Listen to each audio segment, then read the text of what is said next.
Hello friends, ಇವತ್ತು ನಾವು ಸಿಂಪಲ್ಲಾಗಿ ಹಾಗೆ ಒಂದು ಡಿಫ್ರೆಂಟಾಗಿ ಒಂದು ಖಾರ ಪೊಂಗಲ್ನ ಹೇಗೆ ಮಾಡೋದು ಅಂತ ನೋಡೋಣ. ಅದಕ್ಕೆ ಮೊದಲು 1 ಕಪ್ ಅಕ್ಕಿ, ಹಾಗೆ ಅದೇ ಕಪ್ನಲ್ಲಿ ಅರ್ಧ ಕಪ್ಪು ಹೆಸರು ಬೇಳೆನ ತಗೊಂಡು ನಾನು ನೀರಲ್ಲಿ ಚೆನ್ನಾಗಿ ತೊಳೆದ್ಬಿಟ್ಟು ವಾಶ್ ಮಾಡಿ ಇಟ್ಕೋಬೇಕು.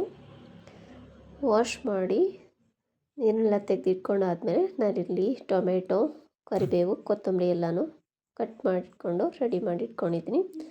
ಮಿಕ್ಸಿ ಜಾರ್ಗೆ ಬೆಳ್ಳುಳ್ಳಿ, ಶುಂಠಿ,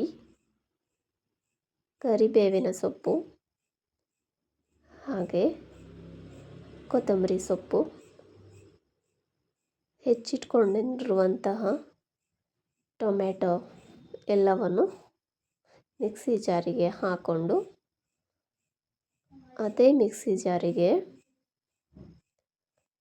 ಒಂದು ಅರ್ಧ ಟೇಬಲ್ ಸ್ಪೂನಷ್ಟು ಕರಿಮೆಣಸಿನ ಕಾಳನ್ನು ಹಾಕೋಬೇಕು.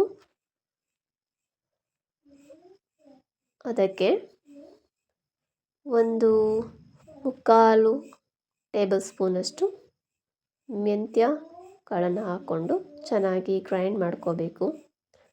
ಗ್ರೈಂಡ್ ಆದಮೇಲೆ ಈ ಕಡೆ ಗ್ಯಾಸ್ ಮೇಲೆ ಒಂದು ಕುಕ್ಕರನ್ನು ಇಟ್ಕೊಂಡು ಕುಕ್ಕರು ಬಿಸಿ ಆದಮೇಲೆ ಅದಕ್ಕೆ 2 ಟೇಬಲ್ ಸ್ಪೂನಷ್ಟು ತುಪ್ಪನ ಸೇರಿಸ್ಕೊಳ್ಳಿ.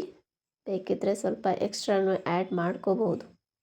ನಾನಿಲ್ಲಿ 2 ಟೇಬಲ್ ಸ್ಪೂನನ್ನು ಮಾತ್ರ ಆ್ಯಡ್ ಮಾಡ್ಕೊಳ್ತಾ ಇದ್ದೀನಿ.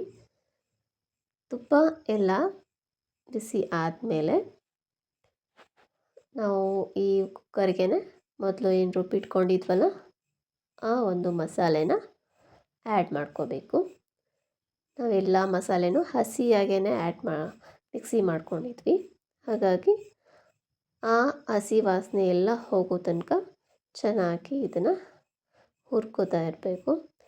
ಕೈ ಆಡಿಸ್ಕೊಂಡು ಚೆನ್ನಾಗಿ ಹಸಿ ವಾಸನೆ ಎಲ್ಲ ಹೋದ್ಮೇಲೆ ಅದಕ್ಕೆ ರುಚಿಗೆ ತಕ್ಕಷ್ಟು ಉಪ್ಪು ಮತ್ತು ಅಚ್ಚಕಾರದ ಪುಡಿ, ಬೇಕಿದ್ದರೆ ನೀವು ಹಸಿಮೆಣಸಿನ್ಕಾಯನ್ನು ಕೂಡ ರುಬ್ಬೋವಾಗಲೇ ಹಾಕೋಬೋದು. ನಾನಿಲ್ಲಿ ಅಚ್ಚಕಾರದ ಪುಡಿಯನ್ನು ಹಾಕೋತಾ ಇದ್ದೀನಿ. ಹಾಗೆ ಅದಕ್ಕೆ 1-2 ಚಿಟಿಕೆಯಷ್ಟು ಅರಿಶಿನ ಹಾಕೋಬೋದು. ಆಪ್ಷನಲ್ಲು, ಬೇಕಿದ್ದರೆ ಹಾಕೋಬೋದು, ಇಲ್ಲಾಂದರೆ ಇಲ್ಲ. ನಾನಿಲ್ಲಿ ಕಲರ್ ಚೆನ್ನಾಗಿ ಬರಲಿ ಅಂತ ಹಾಕೋತಿದ್ದೀನಿ. ಎಲ್ಲ ಹಾಕಿದ ಮೇಲೆ ಮತ್ತೆ ಒಂದು ಸರಿ ಚೆನ್ನಾಗಿ ಮಸಾಲೆ ಜೊತೆಗೆ ಉಪ್ಪು ಖಾರ ಎಲ್ಲ ಮಿಕ್ಸ್ ಆಗೋ ರೀತಿಯಲ್ಲಿ ಕೈ ಆಡಿಸ್ಕೋಬೇಕು. ಆನಂತರ ನೆನೆಸಿಟ್ಕೊಂಡಿರುವಂಥ ಅಕ್ಕಿ ಮತ್ತು ಬೇಳೆಯನ್ನು ಮಸಾಲೆಗೆ ಸೇರಿಸ್ಬಿಟ್ಟು ಚೆನ್ನಾಗಿ ಎಲ್ಲವನ್ನು ಮಿಕ್ಸ್ ಮಾಡಬೇಕು. ಉರಿಯನ್ನು ಮಧ್ಯಮ ಗಾತ್ರದಲ್ಲೇ ಇಟ್ಕೊಂಡು ಚೆನ್ನಾಗಿ ಮಿಕ್ಸ್ ಮಾಡಿಕೊಂಡು ಅಕ್ಕಿ, ಬೇಳೆ, ಮಸಾಲೆ ಎಲ್ಲವೂ ಚೆನ್ನಾಗಿ ಮಿಕ್ಸ್ ಆಗೋ ತನಕ ಕೈ ಆಡಿಸ್ಬಿಟ್ಟು ಇದಕ್ಕೆ ನಾವು ಯಾವ ಒಂದು ಕಪ್ಪಿನ ಅಳತೆಯಲ್ಲಿ ಅಕ್ಕಿನ ತಗೊಂಡಿದ್ವೋ ಅದೇ ಕಪ್ಪನ್ನು ತಗೊಂಡು 4 ಕಪ್ಪಷ್ಟು ನೀರನ್ನು ಸೇರಿಸ್ಕೋಬೇಕು. ಇಲ್ಲಿ ನಾನು 4 ಕಪ್ ನೀರನ್ನು ಸೇರಿಸ್ಕೋತಾ ಇದ್ದೀನಿ. ಬೇಕಿದ್ದರೆ ನೀವು ಇನ್ನೊಂದು ಸ್ವಲ್ಪ ಎಕ್ಸ್ಟ್ರಾನು ಕೂಡ ಆ್ಯಡ್ ಮಾಡ್ಕೋಬೋದು. ಅದರ ಜೊತೆಗೆ ನಾನು ಏನು ಮಿಕ್ಸಿನಲ್ಲಿ ಮಸಾಲೆಯನ್ನು ರುಬ್ಕೊಂಡಿದ್ವೋ ಅದಕ್ಕೂ ಸ್ವಲ್ಪ ನೀರನ್ನು ಹಾಕೊಂಡ್ಬಿಟ್ಟು ಆ ನೀರನ್ನು ಸಹ ಇದಕ್ಕೆ ಹಾಕೋತಾ ಇದ್ದೀನಿ. ಹಾಕ್ಕೊಂಡು ಇದು ಚೆನ್ನಾಗಿ ಕುದಿ ಬಂದಮೇಲೆ ಕುಕ್ಕರ್ ಲಿಡ್ಡನ್ನು ಕ್ಲೋಸ್ ಮಾಡಿಬಿಟ್ಟು ಒಂದು 3 ವಿಸಲ್ ಆಗೋವಷ್ಟು ಕುದಿಸ್ಕೋಬೇಕು. ನಾನಿಲ್ಲಿ 3 ವಿಸಲ್ ಆಗಿದೆ ಕುಕ್ಕರ್ದು.